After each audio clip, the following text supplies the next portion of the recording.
Hello, I'm Angelo. I've been homeless in Northern Virginia for 5 months now.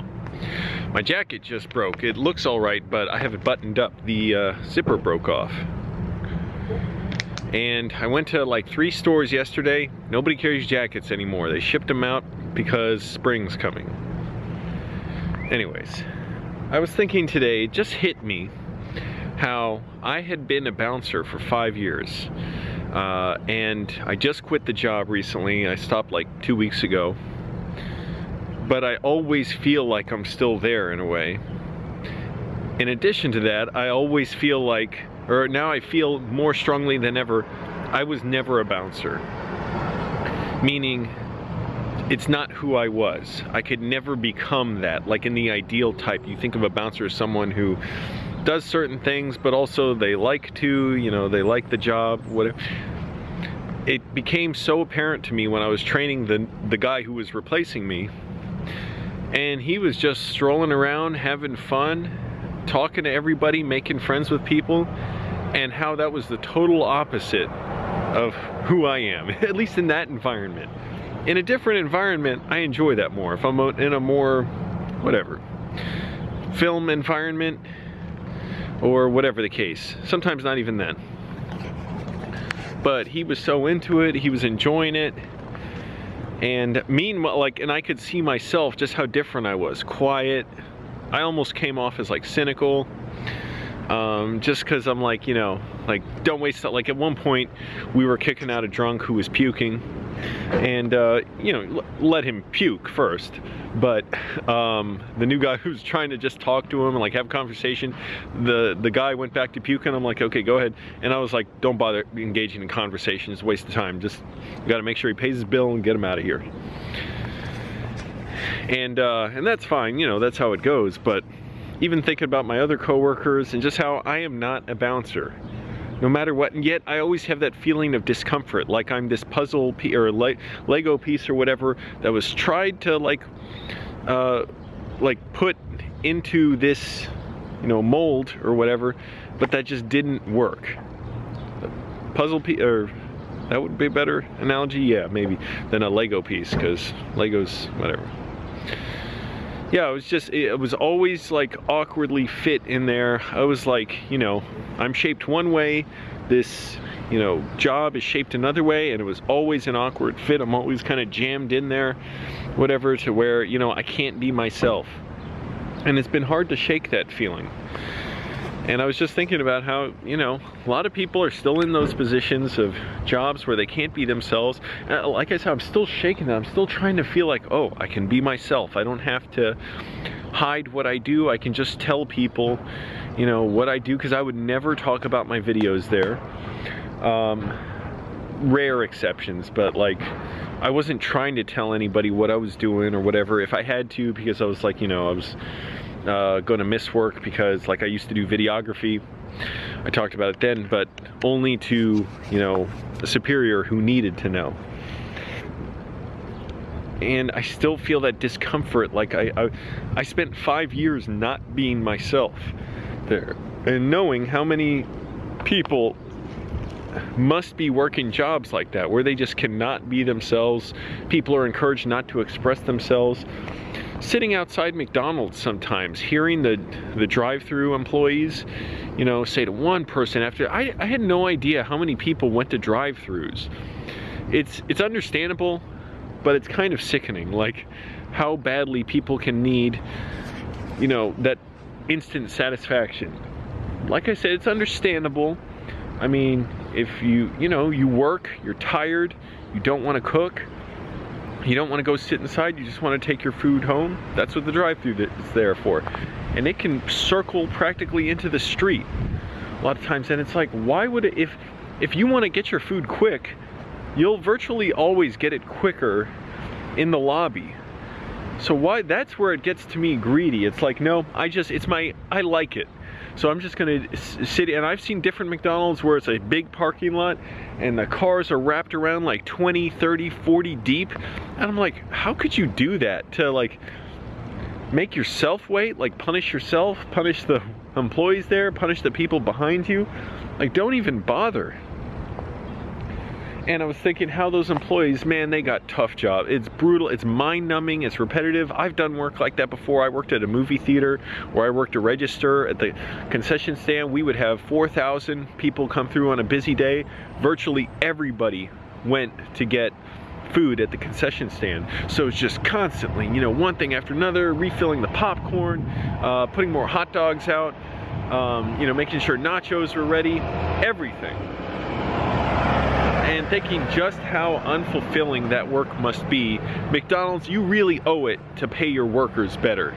Shame on you for not doing that. And I'm still like getting used to it, like being able to tell people. I actually saw a guy I knew the other day who worked in the movie theater with me. I walked past him the other day, and it's funny, he was calling me Antonio. He didn't remember my name. But we worked together for a while. I mean, every once in a while I still see him. I went over and talked to him. And he said, "Where are you living now?" And I was kind of like, do I want to tell him like I'm homeless? You know, a lot of times I don't tell people.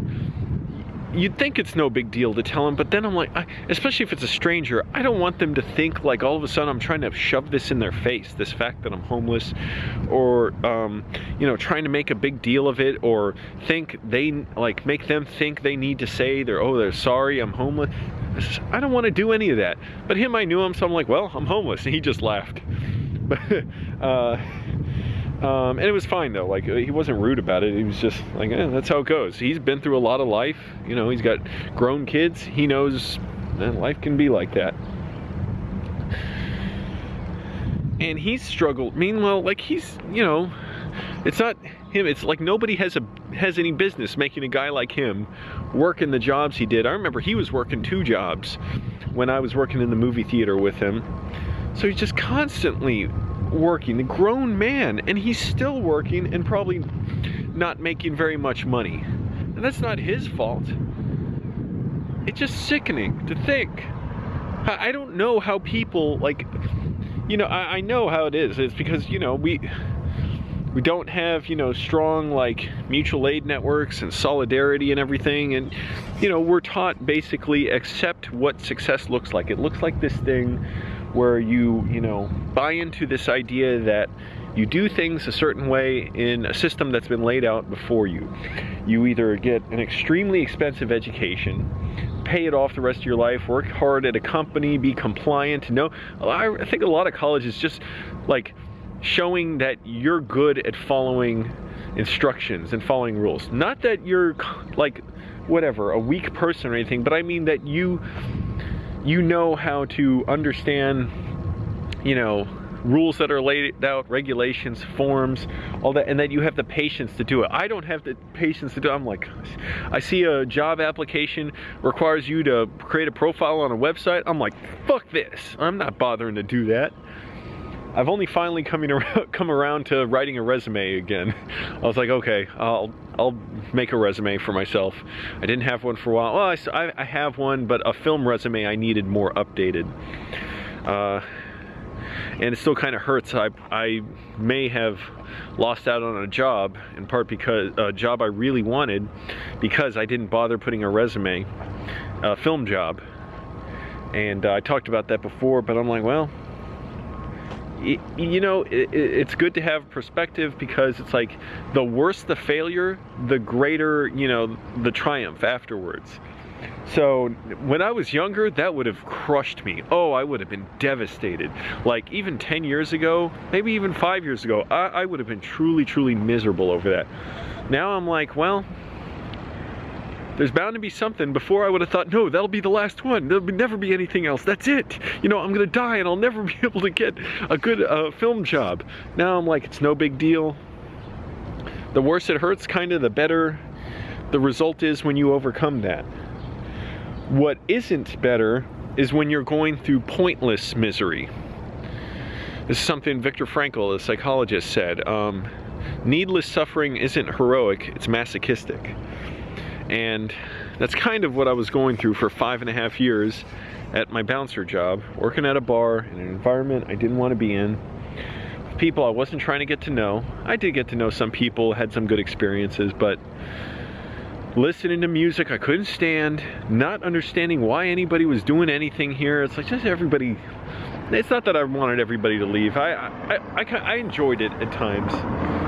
I managed to stick with it. If I truly hated it, I wouldn't have done it for 5 years. I know what it's like to hate a job and just not even want to do it at all.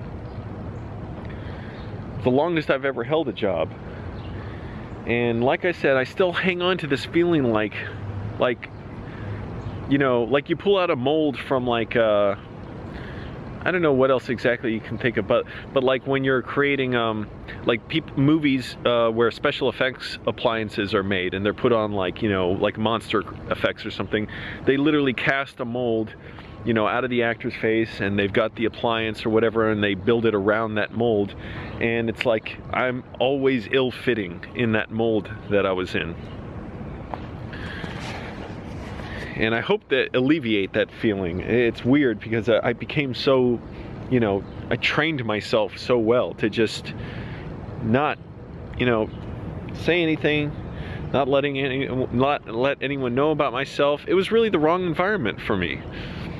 You know, probably a lot of people would have been surprised to learn about what I do outside there, but I just didn't want to talk to people. It just wasn't my place. It's fine. I don't enjoy hanging out and just relaxing. To me, I feel like I'm standing in stagnant water that's accumulating dirt and like poison. If I'm hanging out relaxing with people, it's like at a certain point I want to be moving forward, like when, you know, the current moving against me or whatever, or however you phrase it, to keep moving. I cannot enjoy that. I feel very uncomfortable just sitting around hanging out.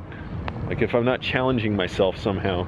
That's something I realized too. You are like the people you hang out with. If you're hanging out with people who are just content with their lives, and nothing wrong with that necessarily, but some people at the bar are like that. They've achieved a lot or what they want, and they're just content with their lives, and they're going to be doing the same thing for probably the rest of their life. That's fine. I don't necessarily mean the employees there, because most of the employees, they're doing other stuff, or a lot of them, you know, either have 2 jobs, have another business, or they're, you know, just doing it for a time while they're in school or something, and then something else. But really, a lot of people who come through there, and yeah, I realized, like, you know, am I going to be like that? I've still got this feeling like I'm trapped in there, and I hope it goes away. I hope it's not with me the rest of my life. It's not a horrible feeling. That's not the worst thing. There are things I can do to, you know, make it go away. Be creative, challenge myself. Even when I'm exercising, you know, exercise harder. Instead of thinking, oh, this next workout's going to be tedious, I've been doing the same workouts every day. Well, that's reason to go at it even harder and maybe change it up a little bit. I really don't change them up that much, but to go at it with even more discipline and, you know, try and get those last few reps out. Not that I'm trying to be an Olympian or anything. I just basically want to be healthy. That's it. You know, it's good to exercise, so even if you get sick, you're at a better place. So if you get sick and, you know, you can recover. Oh great, a truck's coming through now. It's all loud. Check this out.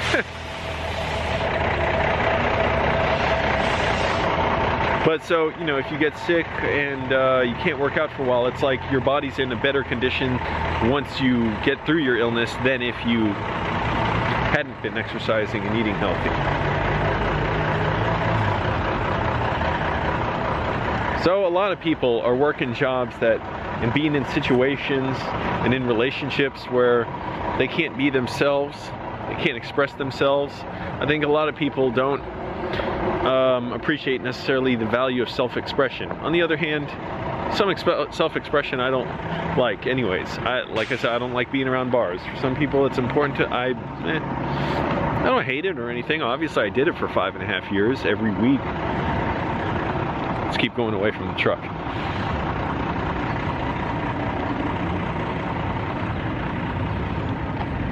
And for some people, you know, it's going out partying, whatever. That's not my thing. Like, to me, it's like I want to be talking about something that's gonna give me something I didn't have before. That's more. I can't stand just telling old stories and everything. It's kind of a challenge to do it on video, but I'm trying. Hey, I'm doing something. At least if I'm doing it on video. If it wasn't for video and film, I don't know what I'd be doing with my life. I would truly be in like a bad or much worse off situation. Still figuring out what I'm going to do next. I don't know where, if I'm going to get English speaking or Spanish speakers for clients, because my Spanish is pretty good. I got to keep practicing it. Don't want to let it get rusty, and I want to teach them English. Got to still figure out where my clients are going to come from. Still trying. One guy, I thought, you know, he was going to do it, and like he was tired, and I'm sure he was, because he works hard, but so it's like I haven't even started yet. He's probably going to be my first client anyways. So the other thing I was saying before, how people don't just, you know, like how can people not just look around, see how miserable their conditions are, and just have a massive general strike and shut down the country? Well, it's because, like I said, we're taught, like, we're given images, we're programmed to see, like, oh, success is attainable. It can all happen for you. You just have to keep working hard, and someone will permit you, like, make room for you to come through and have more money and go on vacation and have a fulfilling job. And that's not true for most people now. It's horrible.